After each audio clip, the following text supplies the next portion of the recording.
Complaint అంటే ఏంటి? Complaint police స్టేషన్కి వెళ్ళి ఏ విధంగా ఇవ్వాలి? పోలీస్ వారు మనం ఇచ్చిన కంప్లైంట్ని ఎఫ్ఐఆర్ చేయకపోతే మనం ఏం చేయవచ్చును? ఈ యొక్క కంప్లైంట్ ఇచ్చేటప్పుడు ఎలాంటి సమాచారము కంప్లైంట్లో పొందుపరచాలి అనే విషయాలను గురించి మనం ఇప్పుడు డిస్కస్ చేద్దాం.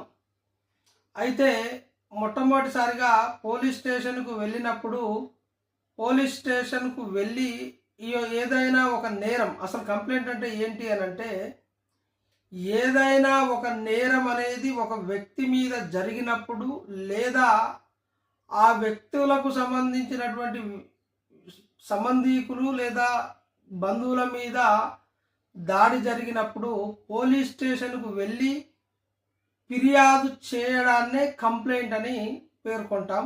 అయితే కంప్లైంట్లో ఏముండాలి ముఖ్యంగా అనంటే, నేరం జరిగిన ప్రదేశము, ఆ ప్రదేశము ఏ పోలీస్ స్టేషన్ జ్యూరిస్డిక్షన్లోకి వస్తుంది, ఆ యొక్క నేరం ఏ సమయానికి జరిగింది, ఆ నేరం చేసినటువంటి వ్యక్తి ఎవరు, అతని అడ్రస్ ఏంటి, అతని చిరునామా, అవన్నీ కూడా ఈ యొక్క కంప్లైంట్లో మెన్షన్.